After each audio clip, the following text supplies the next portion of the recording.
I wish you bluebirds in the spring to hear your song, a song to sing, and then a kiss. More than this, I wish you love. Welcome to the Forgiveness Solution Podcast. I'm Reverend Misty Tyme. I'm so happy you could join me today. You'll find the Forgiveness Solution Podcast right here on the Sacred Stories stream, whether you're on iTunes or whether you're listening from your computer. If you're on your computer, when you have a chance, run on over to sacredstoriesmedia.com. What you will find there is a brand new magazine called Owl, Wit and Wisdom for Now. And you'll also find the list of all the other phenomenal podcasts by so many authors. Well, today on the Forgiveness Solution Podcast, I am going to talk about something that's near and dear to my heart. And if you chose to click in, tune in, and listen, it's probably because it's something that's going on in your life or has gone on in your life in the past. I had to learn to forgive an addict. I am an adult child of alcoholics. Not one, not two, but three. My biological father was an alcoholic. My mother was an alcoholic. And then my adopted father was an alcoholic. My biological father left before I have really any memories of him at all. My mother remarried a few times, but when she married my adopted father, I was about 10. He did choose to adopt me, which was lovely, and I'm thankful to this day for that. But they were both alcoholics. I lived in an alcoholic home, and all the craziness that brought, which affected my life decisions, which changed the course of my life. We're going to talk about first what addiction is, what it's not, and how it affects families. We're also going to talk about how to forgive them. We're going to go over again all the details about forgiveness because I think those get lost in our society today. And then before we end up today, we're going to talk about healthy boundaries and why they're so important when you have an addict in your life and how healthy boundaries go hand in hand with forgiveness. All right, let's get started. Well, I already mentioned to you that I grew up in an addict home, and I was fascinated when I was in seminary about addiction and about how it affects generations. During one of my classes, they had a professor come in and speak about addiction. And I was really fascinated because they talked about the family dynamics, not just the one addict. Lots of times in our society, we talk about just the addict, and we forget the family around them, unless we're the family that's judging and accusing them. This professor took a chair and set it in the middle of the room. She asked for a volunteer and made the volunteer stand on the chair, and she dubbed them the alcoholic. Next, she picked the alcoholic a spouse, another volunteer, and said, guess what? You're the spouse of this alcoholic. You love them. You want the best for them. You want the best for your family. But you're married to an alcoholic. Then after that, they picked 3 separate people to be the children of those alcoholics. And each one of those children represented a different aspect of how we, in humans, choose to handle addiction around us. It's really interesting. So first of all, the alcoholic was described as being difficult, behavioral changes, all of the above.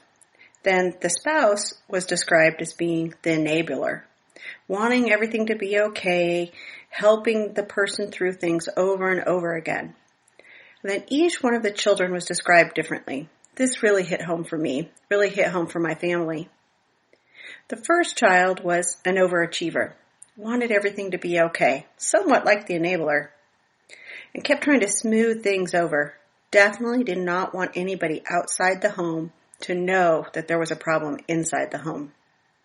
The second child was dubbed the next generation addict. Then the third child was dubbed as a hider, the one who says, I want nothing to do with any of you. By the time they grew up, they were done. They didn't want anything to do with that. They were bitter and angry, and they just blamed everything on their family. Ultimately, the professor had the addict get clean was clean and sober. But the problem with that is when the addict becomes clean and sober, they're looking at everybody else and saying, hey, I'm good, I'm healthy now. What's wrong with the rest of you? All of your behavior is acting not healthy. Because the effects of addiction isn't just to the person who is having the addiction. It's to everybody that loves them, everybody around them. Also, generations get affected by alcoholism or addiction.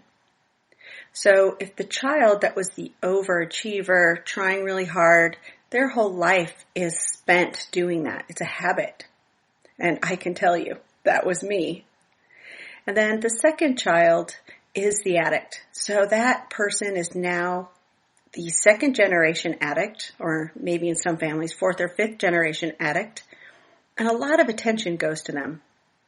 And then there's the hider, the person that just says, I'm done with you, cut them off, holds the anger, and tries to live their life without being affected by their childhood.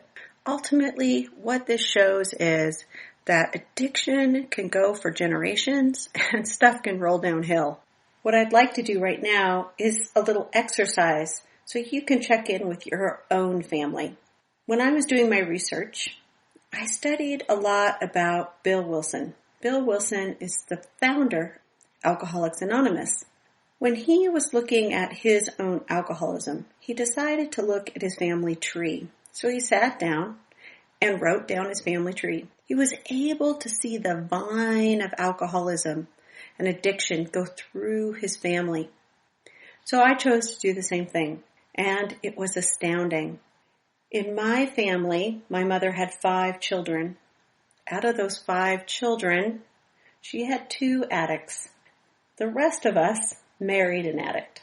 Then, out of my mom's grandchildren, almost 50% became an addict. The addiction is a disease, and it is also behaviorally taught. Codependence we learn early, and believe me, we continue. Now it's your turn. Sit down and write your family tree. Are you an enabler? Are you a hider? Or are you the addict yourself? Maybe your family is the exception. Maybe there are no other addicts that you know of. With my family, I had a really hard time going past my mother. I only knew her parents a little bit. I was little when they passed away. And of everything I heard, there was no addictions. I did not know my biological father or his family. But I did hear that his father had some anger and addiction issues. So I really had a hard time going past that in regards to addiction history. I really doubt, though, that my mother was the first addict in her family, or that my biological father was the first addict. My adopted father also had a very short family history. Both his parents had died when he was little, and I hadn't heard anything else about addiction in his family. So really, I only had my parents to go off of. But it was remarkable what happened after them. How many of us became addicts? How many of us married into the addict world? We understood the chaos that came with it. It almost felt like everybody in the world has the exact same problem. But not everyone in the world has addicts in their family. But it is not unusual for us to be touched by addicts, whether they be friends or co-workers or a friend of a friend. We all hear about it. We hear about it a lot, especially with the increased use of prescription drugs. All right, so we talked about what addiction is, how it affects families, how it rolls through generations and generations. So now what are you going to do? You need to work on forgiveness. Why do I say that? Because the pain and anger and resentment and the unfulfilled expectations will also roll downhill. It kind of exudes out of you. I know, because I felt like I was a walking, angry, unfulfilled expectations person of my own twin brother. Let's go over what forgiveness really is. Our society and all the major religions, they all tell you that forgiveness is a good idea, but no one really tells you how. Understanding what forgiveness is and is not will help you with the how. First of all, forgiveness is your choice. It's truly about you. It is a decision. It's both emotional and it's decisional. more or less it's like a mental thing. You have to mentally decide that you want to forgive. Then you also have to emotionally deal with it. It's taking responsibility for your part. What could possibly be your part if you have an addict that's causing chaos in your life? Well, it's really our response. That's really all we have control over, right? Little side story. My brother was a very difficult person. He was my twin brother. He was an alcoholic, and he caused a lot of mayhem in my life. But I also treated him with zero respect. I made him feel worse about his situation. I talked down about him to everyone. Those are things that I needed to take responsibility for. And all of those things that I was doing really came out of my pain. And that's something else you need to look at when you're forgiving. Why are you reacting the way you are? Then also, forgiveness is lonely business. It happens in your heart, mind, and soul only. Most importantly, it's about having healthy boundaries. Forgiveness really is about having healthy boundaries. And today on the Forgiveness Solution podcast, we're going to end talking about healthy boundaries when you have an addict in your life. Forgiveness is also not forgetting. I've never met anybody who was hurt, abused, or lived a life that was so difficult when they had an addict that they were able to forget what happened. I actually think God gives us this mechanism. Why? Because it keeps us safe. If something dangerous or bad happens to you, are you supposed to forget about it? No, because if you did, you'd walk right back into it. All right, forgiveness is not saying what happened was okay. If your sister is an addict and she stole from you, is that okay? No, it's not. You're not going to forget about it, and it's not okay. Forgiveness is not letting a person have consequences. What I mean by that is justice. If somebody is breaking the law, let the law and the justice continue. If a person is causing you physical, mental, or spiritual abuse, they need to have the consequences of not being in your life because you need to stay healthy. So forgiveness is not letting someone out of consequences. The trick here is not to judge while you're holding them to their consequences. Very difficult. An example is if someone had murdered somebody and they went to prison, that's justice. Is it justice if then you're sitting there wishing that they get beaten or murdered in prison? Nope, that's revenge. One more. Forgiveness is not saying you will no longer be sad or wish it was different. I think this part is very, very important. Somehow, somewhere, somebody wrote on a tablet, forgiveness is forgetting. You're not going to forget. So how are you never going to feel sad over the situation again? Forgiveness helps you change your perspective on the situation. My sister's daughter, my niece, is an addict. Not the functioning addict that I grew up with, but the kind of addict that lives on the streets and is addicted to heroin. My poor sister beat herself up over and over again, asking if she had done something wrong. She didn't. She was a good mom, as good as we all try to be. These were her daughter's choices. This was also her daughter's family history.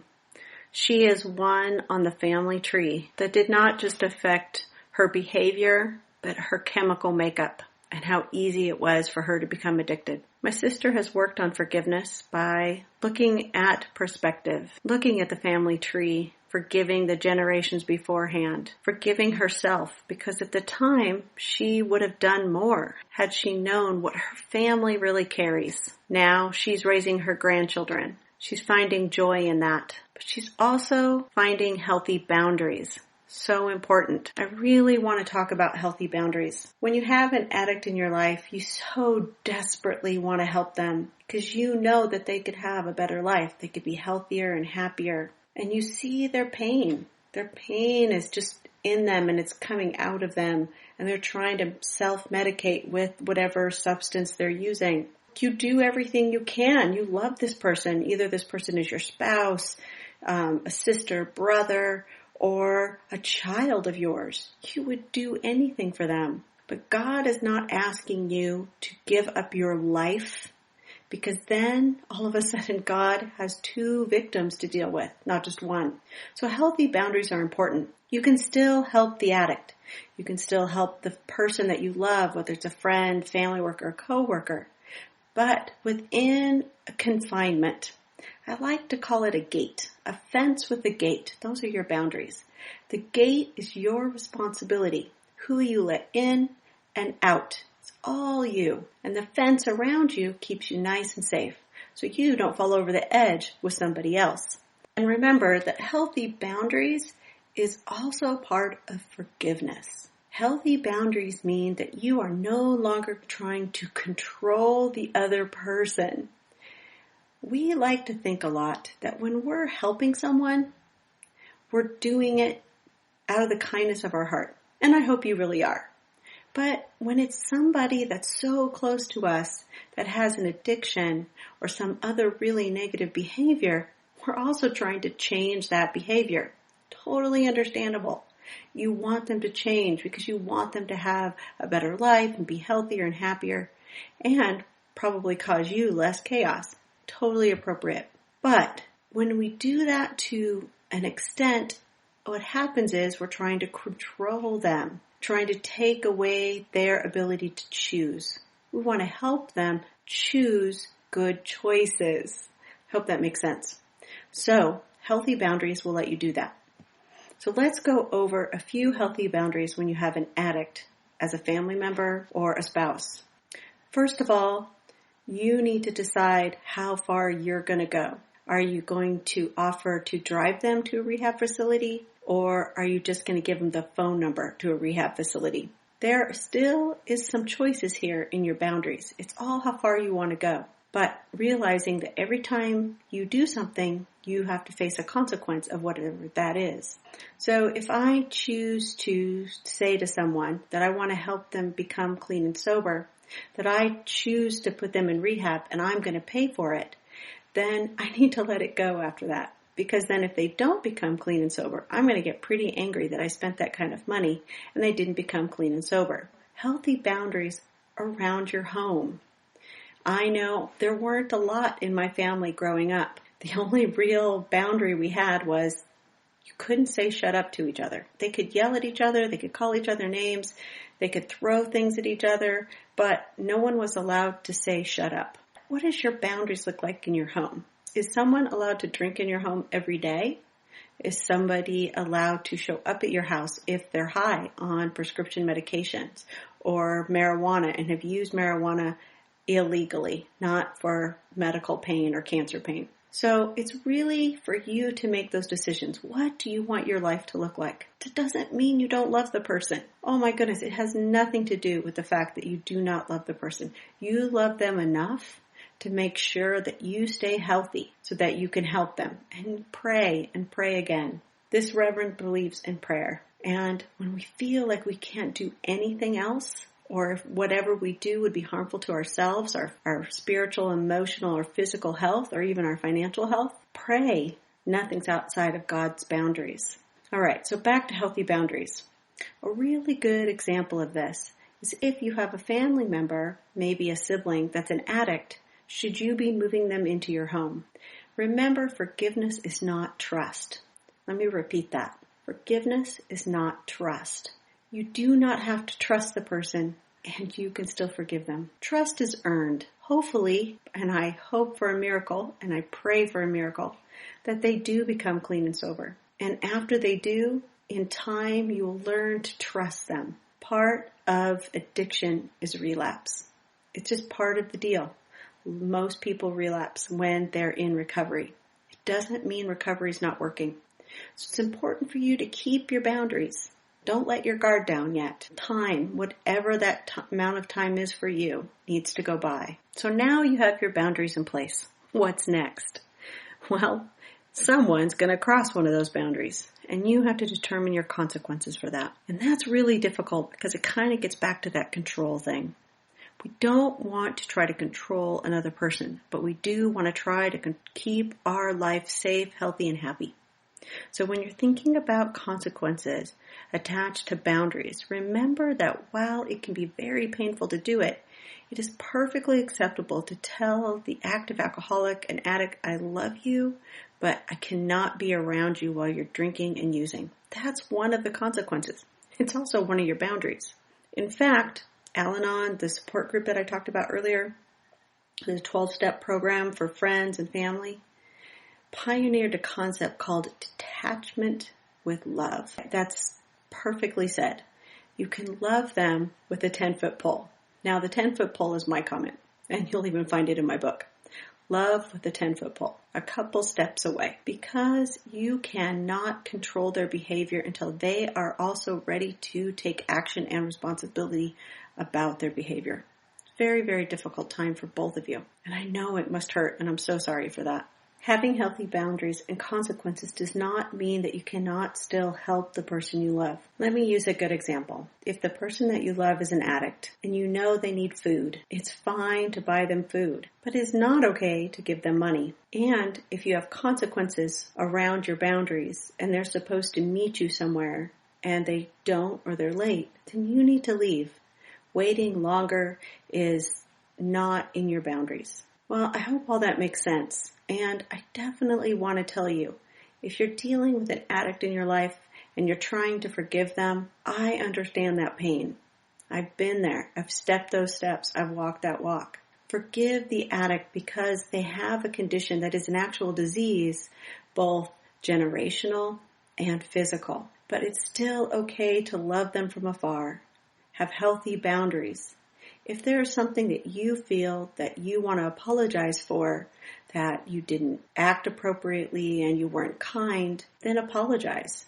That doesn't have anything to do with the fact that you still need healthy boundaries when it comes to forgiveness and working with someone in your family or a loved one that's an addict. Most importantly, it's your turn. It's your turn to make a choice to forgive. And you have the power. You have the power to stop the cycle of addiction. Use your healthy boundaries, your forgiveness as a tool in your life for a healthier, happier next generation. Thank you for joining me today and discussing a really heart-wrenching subject, loving someone who's an addict and trying to forgive them. And please seek out a support group. You can go to support groups such as Al-Anon and Nar-Anon, which is N-A-R-A-N-O-N, and those for narcotics. They're available for the friends and family of people who are suffering from addiction. And if you'd like to send me an email, please contact me at revmisty@outlook.com. That's REVMISTY @outlook.com. Also, I'm on Facebook and Instagram, Reverend Misty on Facebook and Rev_Misty at Instagram. I'd love to hear from you.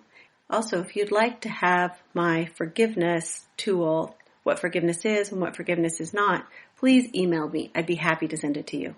Have a blessed day. I wish you bluebirds in the spring to hear your song, a song to sing, and then a kiss. More than this, I wish you love.